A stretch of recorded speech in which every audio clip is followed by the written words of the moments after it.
Teman-teman masterclass, chapter ini adalah chapter yang paling penting, inti dari pertemuan kita selama beberapa chapter ke depan. Dalam mencari properti kriteria properti yang paling penting untuk saya menyingkatnya sebagai komodo. Apa itu komodo? K-O-M-O-D-O.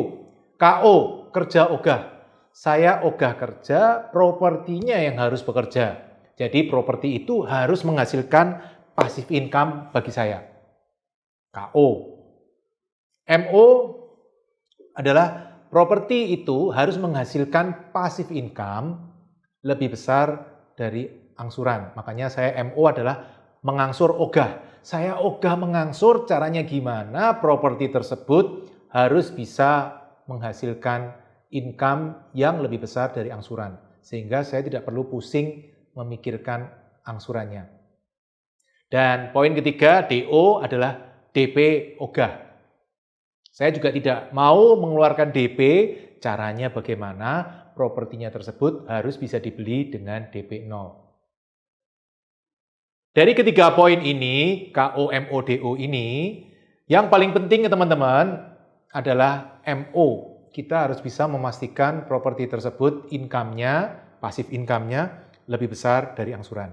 Ketika poin itu terpenuhi teman-teman, poin-poin lain bisa menyusul.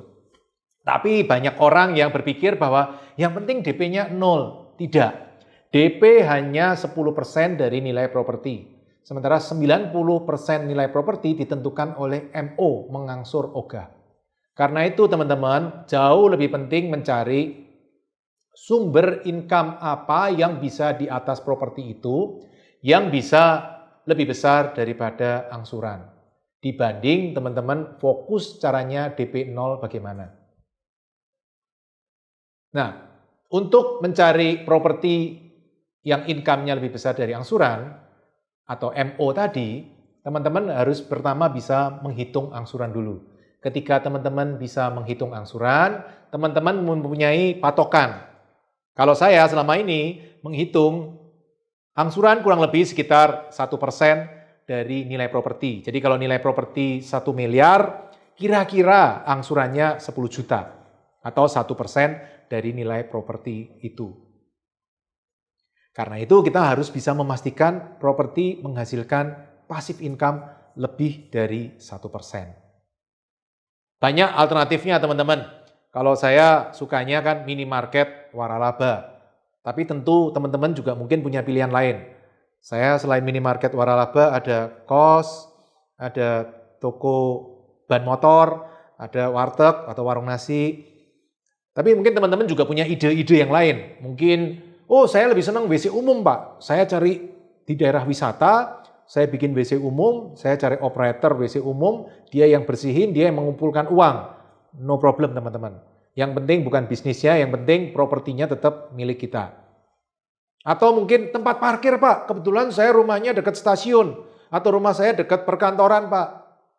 Yang lain bikin kos, saya bikin parkiran, karena parkir di situ kurang Pak. Kalau parkir di kantor 1 jam 2.000, sehari 10 jam 20.000, saya cukup 5.000 atau 6.000 kali sekian motor.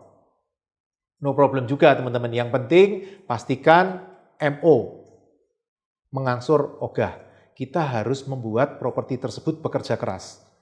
Prinsip kita teman-teman, jangan bekerja untuk properti. Properti yang harus bekerja untuk kita. Jangan diperbudak oleh properti yang harus kita perbudak. Kita adalah tuannya, properti-properti tersebut adalah budak-budak kita yang mencari uang bagi kita. Teman-teman setelah mengikuti masterclass harus berpikiran seperti itu. Properti harus bekerja untuk kita. Tidak boleh kita bekerja untuk properti. Properti harus bekerja keras. Nah, dengan cara apa? Silahkan teman-teman pilih. Kalau saya jelas, minimarket waralaba, 90% properti saya bertumpu ke minimarket waralaba. Tentu teman-teman juga mungkin akan punya pilihan-pilihan yang lain juga. Itu untuk MO. Nah, DO bagaimana Pak?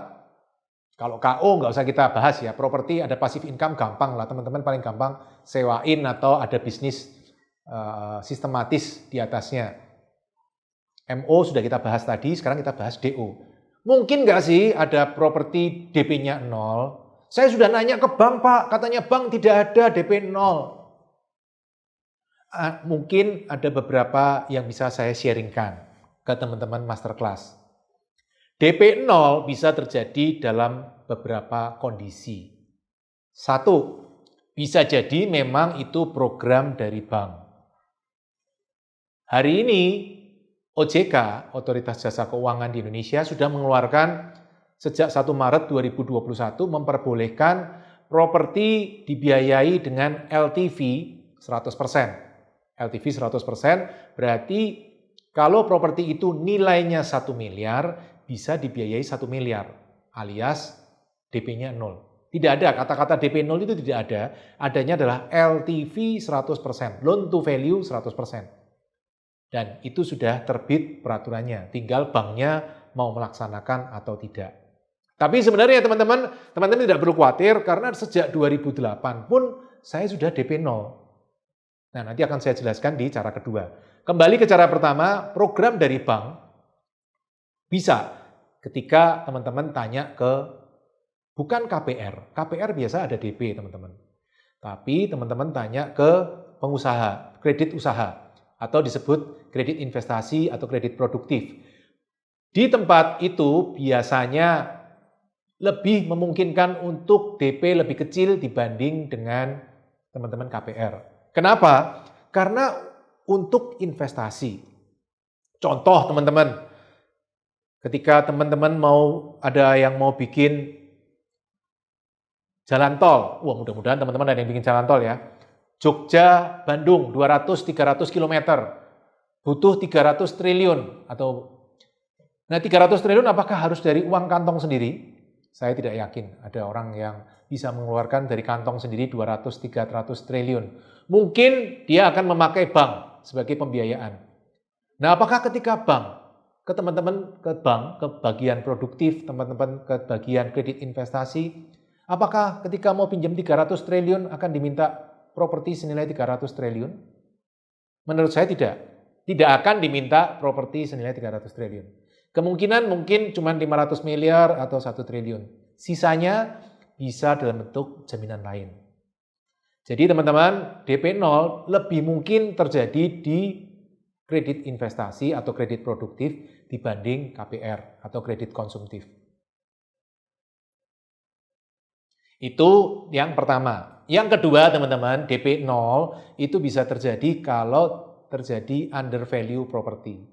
Jadi properti tersebut dijual dengan diskon lebih besar daripada DP. Contoh, properti yang pertama saya beli tahun 2008. Properti itu senilai 1,5 miliar teman-teman. 3 ruko, 3 lantai, seharga senilai 1,5 miliar di Tangerang. Tapi teman-teman, oleh penjualnya dijual dengan diskon 40%, sehingga harganya 900 juta. Bank menilai bahwa properti itu 1,5 miliar.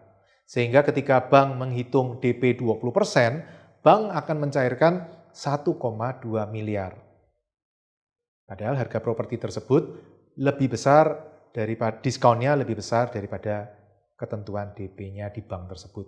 Nah, itu adalah cara kedua dari DP 0. Tentu teman-teman, saya ingetin sekali lagi ya, yang paling penting MO, mengangsur ogah, bukan DP ogah. Ini saya lengkapi sebagai melengkapi MO. Jadi teman-teman, syaratnya DP 0 itu hanya boleh dipakai ketika income lebih besar dari angsuran. Jangan sampai ada properti yang income-nya lebih kecil dari angsuran tapi di DP 0. Itu bunuh diri teman-teman. Saya selalu mengatakan bahwa DP itu seperti pisau bermata dua.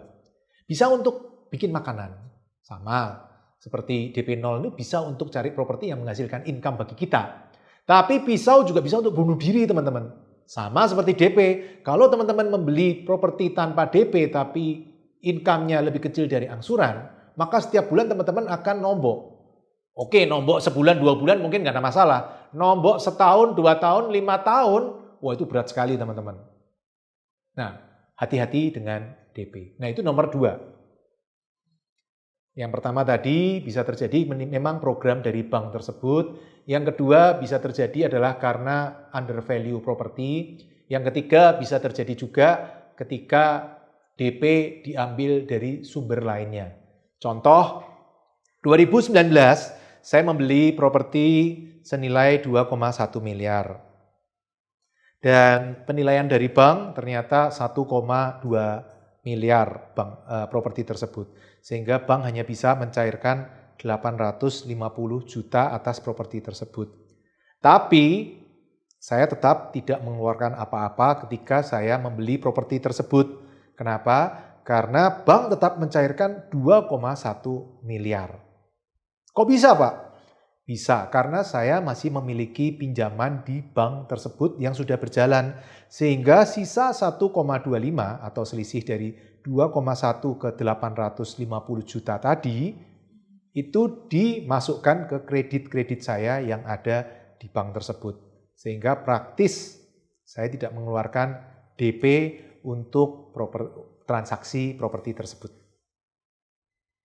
Demikian dari saya teman-teman untuk chapter ini, teman-teman masterclass mudah-mudahan belajar tentang chapter ini. Chapter ini adalah chapter yang paling penting tentang properti komodo.